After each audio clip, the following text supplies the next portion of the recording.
Hello and welcome to Krishna Coaching. मैं Sachin Goyal, director Krishna coaching. I welcome you over here in this session of Indian Contract Act, and the topic today is performance of contract. जी हाँ, आज से हम start करने जा रहे हैं discharge of contract, modes of discharge of contract.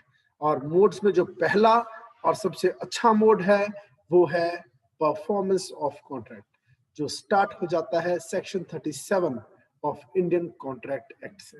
Let's start with that. 37 के बाद वाला कॉन्ट्रैक्ट ज्यादातर किस एरिया को कवर करता है? Modes of discharge of contract. अब समझिए, कॉन्ट्रैक्ट यूं तो कई प्रकार से डिस्चार्ज हो जाता है, ठीक है. जो basic principles related to formation of contract है वो 37 से पहले है. और भी पर्टिकुलरली बात करूं तो section 1 to 30 talks about formation of contract, ठीक है जी. मगर अब शुरू हो गया डिस्चार्ज, कॉन्ट्रैक्ट एग्जिस्टेंस में आ गया, अब उसके डिस्चार्ज की बात हम करेंगे. डिस्चार्ज क्या है कि पार्टीज का अपने राइट्स लायबिलिटीज से मुक्त होना, मेनली लायबिलिटीज से मुक्त होने को हम क्या कहते हैं? डिस्चार्ज. और जब एक पार्टी अपनी लायबिलिटी से मुक्त हो जाती है तो ऑफ कोर्स दूसरी पार्टी का राइट भी साथ ही साथ एक्सटिंग्विश हो जाता है. तो एक पार्टी की लायबिलिटी खत्म होती है तो दूसरी पार्टी का right side by side extinguish होता है. और आगे चलते हैं हम. Now talking about modes of discharge of a contract. देखिए, the best method is performance. क्यों? रघुकुल रीत सदा चली आई, प्राण जाई पर वचन ना जाई. कि promise has to be kept even at the expense of life. चाहे जीवन बलिदान करना पड़े पर अपनी जुबान पर इंसानों खड़े होना, जो प्रॉमिस किया है उसे पूरा करना है और जरूर करना है. यही भारत देश की परंपरा चली आई है. क्लियर? तो हम इसी हिसाब से अब आपको पढ़ाने जा रहे हैं. डिस्चार्ज ऑफ कॉन्ट्रैक्ट के 5 तरीके हैं. एक कॉन्ट्रैक्ट जो एग्जिस्टेंस में आ गया है, कॉन्ट्रैक्ट, ठीक है, अब वो खत्म कैसे कैसे होगा? सबसे अच्छा तरीका है परफॉर्मेंस. और section 37 to 67 approx word use करना चाहिए कि 37 से लेकर 67 तक ज्यादातर सेक्शंस किससे डील करते हैं? परफॉर्मेंस. और फिर इसके बीच में एक आ जाता है ब्रीच ऑफ कॉन्ट्रैक्ट, यानी एक पार्टी का मुकर जाना या दोनों पार्टीज का मुकर जाना. ड्यू डेट से पहले ही अगर एक पार्टी ने रिफ्यूज कर दिया है परफॉर्मेंस को या फिर खुद को इनकैपेसिटेट कर दिया है परफॉर्मेंस के लिए, तो हम उसे कहते हैं एंटीसिपेटरी ब्रीच. कि now we can anticipate the breach. और अगली चीज आती है क्या? पर इम्पॉसिबिलिटी ऑफ परफॉर्मेंस. ये एक बहुत ही इंपॉर्टेंट टॉपिक है, doctrine of frustration and also doctrine of supervening impossibility. कि जब कॉन्ट्रैक्ट हुआ था तब सिचुएशन कुछ और थी, अब या तो पर्पस डिफीट हो गया या फिर अब उसको करना, उस कॉन्ट्रैक्ट को परफॉर्म करना अब इलीगल हो गया या फिजिकली इम्पॉसिबल हो गया. तो ये सब किस में कवर होगा? Section 56 frustration. फिर आता है agreement and novation. You very well know change is the law of nature. ए और बी में जब कॉन्ट्रैक्ट हुआ तब की परिस्थितियां कुछ और थी, बाद में दोनों ही पार्टीज ने मिलकर चेंज कर दिया अपने ओरिजिनल कॉन्ट्रैक्ट को और न्यू कॉन्ट्रैक्ट में एंटर हो गए और ओल्ड को उन्होंने एंड कर दिया. तो एग्रीमेंट के द्वारा नोवेशन हो गया, ठीक है जी. इसमें रेमिशन भी हो सकता है, कोई डिस्काउंट्स भी हो सकते हैं, ठीक है जी. और बाय ऑपरेशन ऑफ लॉ, कि लॉ ने ही एक कॉन्ट्रैक्ट की ऑपरेशन को खत्म कर दिया. क्लियर? लॉ ही चेंज हो गया है, ऐसा कुछ. अब आता है परफॉर्मेंस ऑफ कॉन्ट्रैक्ट. इसको बेसिकली हमने बेयर एक्ट के साथ साथ पढ़ना है, ठीक है. प्रैक्टिकल प्रोपोजिशंस काफी आती हैं इस टॉपिक में से, परफॉर्मेंस ऑफ कॉन्ट्रैक्ट में से, इसलिए बेयर एक्ट पर पकड़ होना बहुत जरूरी है.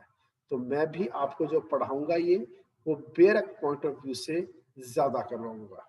क्लियर? अब 37 हम बिरट से पढ़ेंगे, फिर हम 38 की ओर बढ़ेंगे। ठीक है जी।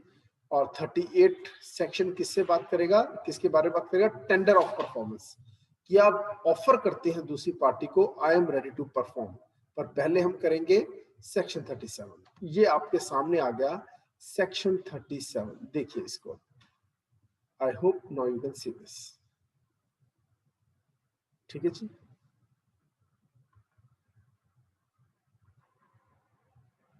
This is section 37। ये देखिए, ऑफ परफॉर्मेंस ऑफ कॉन्ट्रैक्ट, ये चैप्टर 4, ये है chapter 4 of Indian contract act, of performance of contracts. It is subdivided into many subheads like contracts which must be performed. जो सबसे पहली हेडिंग है वो है contract which must be performed. ऐसे ऐसे साथ साथ जो हेडिंग्स आती रहेंगी, मैं साथ साथ ही आपको वो करवाता रहूंगा। ठीक है, अब हम आगे चलते हैं सेक्शन 37 की तरफ। ये देखिए 37 चैप्टर 4 यहां से शुरू हो गया। ये obligation, obligation of parties, obligation of parties to contracts. ये समझिए, लेट मी सी, इसी से रीड करवाते हैं। संदीप आप रीड करें। संदीप यहां से पढ़ना शुरू करो। Section 37, obligation of parties to contract. The parties to a contract must either perform or offer to perform their respective promises unless such performance is. Wait, अब देखो दो बातें आ रही हैं, या तो पार्टीज कॉन्ट्रैक्ट को परफॉर्म करें या फिर ऑफर टू परफॉर्म करें, कि वो दूसरी पार्टी को टेंडर करें अपनी परफॉर्मेंस की हम आज अपने काम को करने के लिए जो वचनबद्ध थे उसके अंतर्गत अब करने को तैयार है। समझ में, ये सामान देने का वादा किया था तो ले लो सामान। ओके, इसे हम कहते हैं ऑफर टू परफॉर्म। आगे देयर रिस्पेक्टिव प्रॉमिसेस। आगे unless such performance is dispensed with or excused under the provisions of this act or of any other law. पहले तो यहाँ पर मस्ट वर्ड यूज हुआ है, यानी ये शेल, मस्ट वर्ड जो है ये शेल का काम करता है यहाँ, कि the parties to a contract shall either perform और ऑफर टू परफॉर्म, लेकिन सिर्फ तब तक if the performance is not dispensed with. Dispensed with का मतलब क्या है? दूसरी पार्टी ने ही रेमिट कर दिया, डिस्काउंट दे दिया, ठीक है ये काम ना करो चलेगा, या फिर लॉ द्वारा या किसी और तरीके से यू आर एक्सक्यूज्ड, कि जैसे जो ये परफॉर्म करना था दूसरी पार्टी जिस देश की थी उस देश के साथ जंग शुरू हो गई, now you are excused to perform. Now, even if you do not perform or do not offer to perform, it's valid because the contract has been suspended. वार लग जाने के बाद दुश्मन देश के जितने लोग हैं वो एनिमी एलियंस बन जाते हैं। आगे promises पढ़िए यहाँ से। Promises bind the representatives of the promiser in case of the death of such promisers before performance, unless a contrary intention appears from the contract. अगर पार्टी की डेथ हो गई है तो उस पार्टी के जो एलआर है, एलआर यानी लीगल रिप्रेजेंटेटिव्स, वो उस प्रॉमिस से बंध जाएंगे जो कि उस बंदे ने किए थे। एक आदमी ने प्रॉमिस किया, उसकी हो गई डेथ, तो उसके एलआर को वो प्रॉमिस पूरा करना पड़ेगा। लेकिन अगर कॉन्ट्रैक्ट में साफ लिख रखा था कि पर्सनल स्किल इन्वॉल्व है या फिर ये तो सिर्फ मैं ही करूंगा, अगर कॉन्ट्रैरी इंटेंशन कि legal representatives are not liable ऐसा कुछ लिखा हुआ है, या वैसे पता चल रहा है कि contrary intention appears from the contract, तो लीगल रिप्रेजेंटेटिव्स बाउंड नहीं होंगे। स्टार्ट करते हैं illustration A. Start. A promises to deliver goods to B on a certain day on payment of Rs 1000. A dies before that day. A's representatives are bound to deliver the goods to B, and B is bound to pay the rest 1000 to A representatives. ए ने देने हैं goods, B ने देना है money, कितना 1000। ए की हो गई डेथ, तो ए के बच्चे गुड्स देंगे, उसके एलआर देंगे गुड्स, ठीक है, और पेमेंट कौन करेगा? बी ही करेगा, बाउंड टू पे है। नेक्स्ट बी पर आओ। A promises to paint a picture अब ये for देखो B. आ गया paint a picture for B, यानी पेंटर का काम है। यहां पर क्या इन्वॉल्व हो गया? Personal skill. और जिसने पेंट करनी थी, स्केच बनाना था, मान लो उसकी डेथ हो गई, मगर उसका बच्चा है इंजीनियर, उसने पेंटिंग सीखी नहीं, तो क्या उसको उसके बच्चे को पहले पेंटिंग सीख के पेंटर बन के फिर पेंट करना पड़ेगा? नहीं, यहाँ पर्सनल स्किल इन्वॉल्व है, तो यहाँ contrary intention appears from the contract है, देयरफॉर, ठीक है, ए की डेथ के साथ ही, ठीक है, पूरा का पूरा जो वो कॉन्ट्रैक्ट है वो खत्म हो गया। Now the contract can not be performed. पढ़िए, पूरा पढ़िए भी, दोबारा पढ़ो। A promised to paint a picture for B by a certain day at a certain price. A dies before the day. The contract cannot be enforced either by A representatives or by B. अब section 37 यहाँ खत्म होता है और हम start करने जा रहे हैं सेक्शन 38। Any question? कुछ पूछना है आपने या चले आगे? Should I start? Section 38, effect of refusal to accept offer of performance. ठीक है, अगर एक पार्टी ने ऑफर किया कि मैं परफॉर्म करने को तैयार हूं, मगर दूसरी पार्टी ने रिफ्यूज कर दिया नहीं, तो क्या होगा?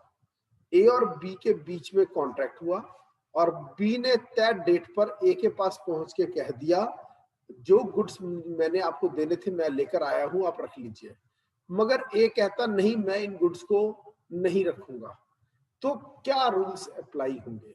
यहां पर मान लो ऑड आवर्स में आया है, गलत समय पर आया है, या फिर उसने कहा गुड्स में ले आया हूं पर आपको गुड्स डिलीवर करने से पहले मैं गुड्स को चेक नहीं करने दूंगा, तो यहां पर ए का राइट बनता है he can refuse to accept the goods.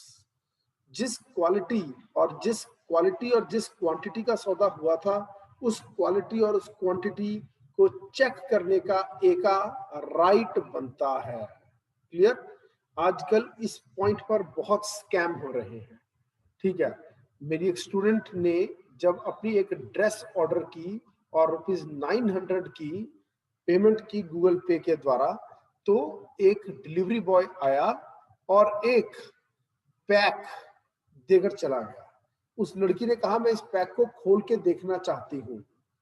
ठीक है, उसने कहा पहले, सॉरी, पेमेंट जो है कैश ऑन डिलीवरी थी। उस लड़की को कहा गया कि पहले आप कैश पे कीजिए, फिर आपको पैकेट मिलेगा, फिर उस पैकेट को आप ओपन कीजिए, और अगर आप सेटिस्फाइड नहीं है तो कस्टमर केयर पर कॉल कीजिए। ठीक है, उस लड़की ने जैसे 900 पे किए, उसने पैकेट थमाया और लड़के ने फटाफट, डिलीवरी बॉय ने फटाफट किक मारी अपनी बाइक और भाग गया। जैसे ही पैकेट ओपन किया गया, उसमें 100 रुपीज की वैल्यू की एक गंदी सी साड़ी थी। समझ में आया? बिल्कुल रद्दी क्वालिटी की। और जब फिर इंटरनेट पर रिव्यूज पढ़े गए उस कंपनी के, तो सब लोगों ने यही लिखा था कि डिलीवरी बॉय एक गंदी सी साड़ी पकड़ाकर भाग गया। सो इस तरह के स्कैम्स आम होते हैं। ठीक है, आपको मैं बताना चाहूंगा, आपका पूरी तरह से एक राइट बनता है आर्टिकल सेक्शन 38 के तहत कि before taking delivery you have a right to check the quantity and quality of the goods which you are going to receive. Okay, अब हम पढ़ने जा रहे हैं सेक्शन 38। स्टार्ट कीजिए, पढ़िए Sandeep. Effect of refusal to accept offer or performance. Where a promisor has made an offer or performance to the promisee and the offer has not been accepted, the promisor is not responsible for the non-performance, nor does he thereby lose his right under the contract. अगर ए और B में contract हुआ था और B ने सही time पर, time रहते, अपनी परफॉर्मेंस का वादा पूरा करने के लिए कह दिया कि I am ready to give the goods, मगर ए ने मना किया, तो now B is not responsible और उसके राइट्स भी इंटैक्ट हैं। लेकिन इस प्रकार की जो ऑफर है जिसे हम टेंडर कहते हैं, टेंडर के कुछ रूल्स हैं, rule number 1, rule number 2, rule number 3। ठीक है, ये क्या 3 रूल्स हैं, अब हम करेंगे the rules of tender of performance. पहला, टेंडर अनकंडीशनल होना चाहिए।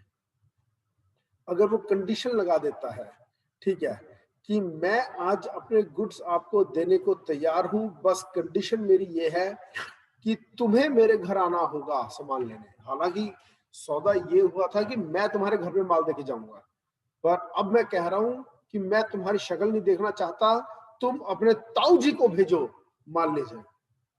समझ में आया? तो ये कंडीशन लगा दी है टेंडर के साथ। अगर कंडीशन लगा दी तो वो टेंडर वैलिड टेंडर नहीं है।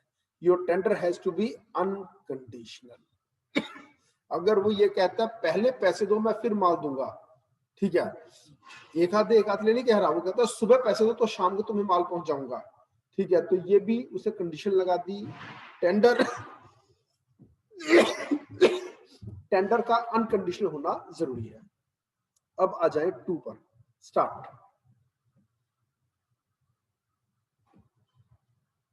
पढ़िए Sandeep. It must be made at a proper time and place. यहाँ अंडरलाइन कर It low must be proper time। made at a proper time and place. यानी कि रात के 2 बजे अगर आप किसी को फोन करके कहते हो, ठीक है, अपनी दुकान खोलो और सामान ले लो, मैं सामान सप्लाई देने आया हूँ, रात के 2 बजे कोई अपने घर से उठकर आएगा और अपनी शॉप को फिर से ओपन करेगा, वो वाजिब नहीं है। क्लियर? लेकिन रात के 8 बजे आप दुकान बंद करते हो और 8 बजे से सिर्फ 5 मिनट पहले या 8:15 बजे दुकान पर आपके माल पहुंच गया, तो इसको कोर्ट्स ने वैलिड टाइम ऑफ डिलीवरी माना है। ठीक है जी। और प्लेस, आपको माल जिस शहर में आप रहते हो उससे 100 किलोमीटर दूर के शहर में आपको कह रहे हैं यहाँ हमने माल भिजवा दिया है, यहां से आके ले जाओ, वो भी सही नहीं है। क्लियर? जो प्लेस तय हुई थी वहां पर माल पहुंचाना होगा। पढ़िए आगे। And under such circumstances that the person to whom it is made may have a reasonable opportunity of ascertaining that the person by whom it is made is able and willing there and then to do the whole of what he is bound by his promise to do. एक आदमी जो सुबह से आया नहीं, ठीक है, आपने माल मंगवाया था, माल आपकी दुकान पर आना चाहिए था, आप शाम को 7 बजे अपनी दुकान बंद करके चले गए, 7:15 पे उसका फोन आ गया, सुबह से वो कह रहा है मैं नहीं आ सकूंगा, आज मैं नहीं आऊंगा, आज मैं नहीं आऊंगा क्योंकि मैं तो दिल्ली बैठा हूँ, मैं तो आउट ऑफ स्टेशन हूँ, चंडीगढ़ में आपकी दुकान है, वो कहता मैं चंडीगढ़ आज हूँ नहीं, कैसे आपको माल दूं। और जैसे ही आपने 7 o'clock दुकान भिड़ाई, बंद की, 5 मिनट के बाद 7:05 पे वो कहता है मैं माल लेकर आ गया हूँ, दुकान दोबारा खोल लो। वो कहता है पहले पक्का बता, are you really in Chandigarh? सुबह से तुम कह रहे हो I was not in Chandigarh. ठीक है, आप व्हाट्सएप पर अपनी लाइव लोकेशन सेंड करो, मान जाऊंगा कि आप मेरी दुकान पर पहुंच गए हो। तो रीजनेबल अपॉर्चुनिटी होनी चाहिए माल रिसीव करने वाले के पास, ठीक है, जो टेंडर कर रहा है उसके अलावा जो दूसरी पार्टी है, ये असेस करने के लिए कि दूसरी पार्टी जो है वो एबल एंड विलिंग है, ठीक है, देयर एंड देन, उस जगह पर और उस जगह पर, उस टाइम एंड प्लेस पर, to do the whole of that of what he is bound by his promise.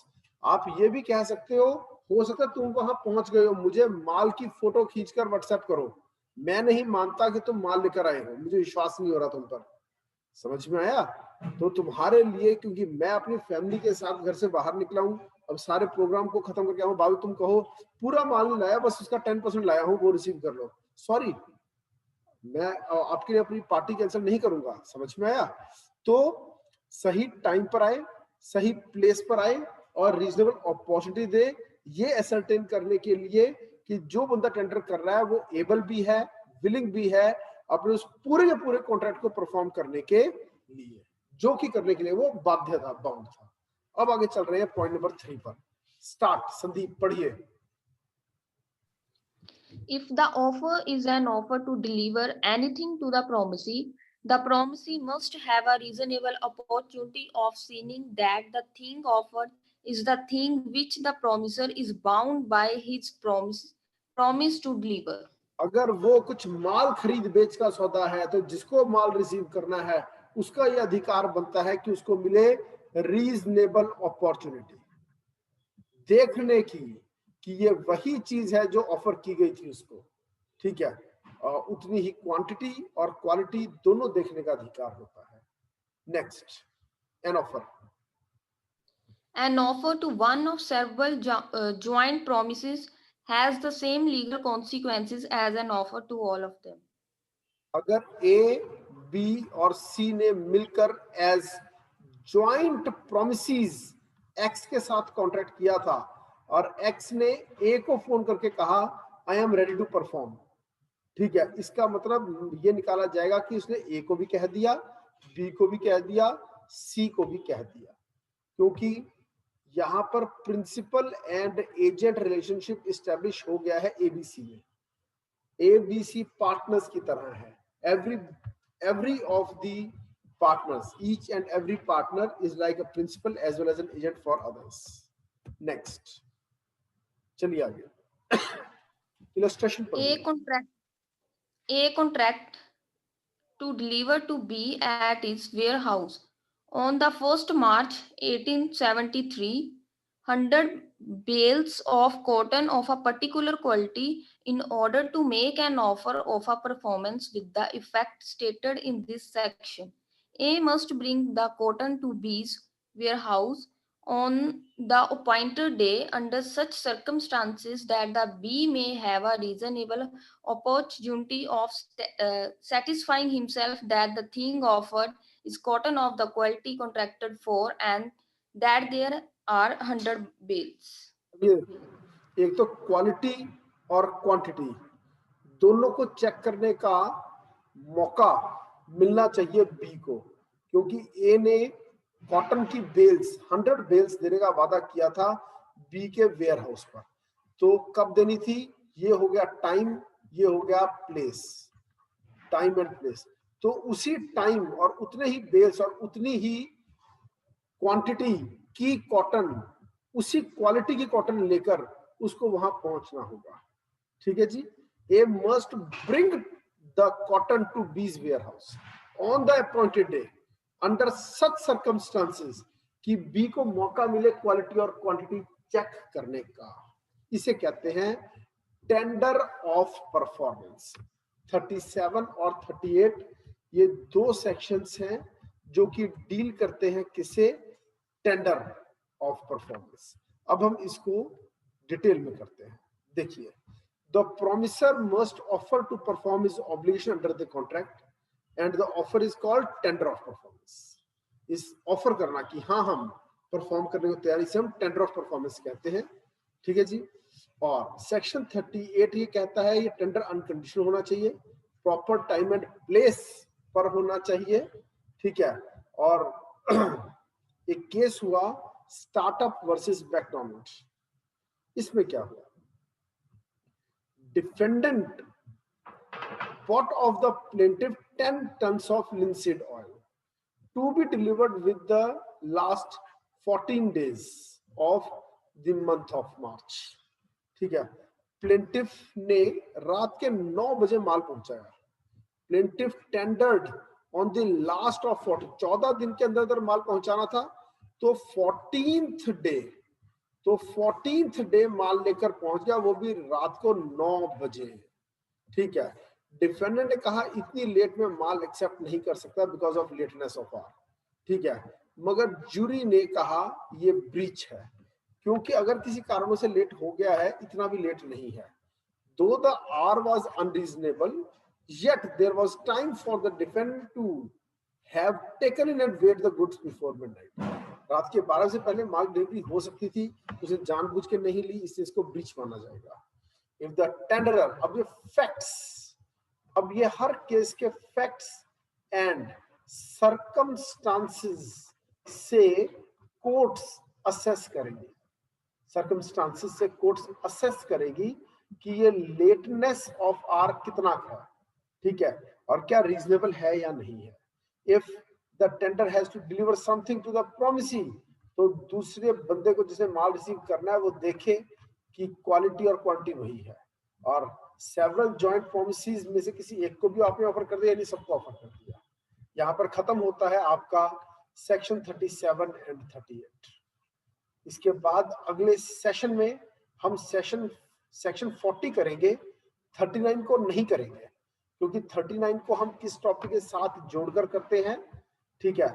ये देखिए 39 अलग टॉपिक है, ये है breach of contract and anticipated breach of contract के साथ 39 को जोड़ा जाता है। क्लियर? तो अभी हम 37 टू 67 पढ़ रहे हैं, मगर 39 पर से जंप करेंगे, 56 पर से जंप करेंगे, और 62 से 67 पर भी हम जंप करेंगे। So next session will start from section 40।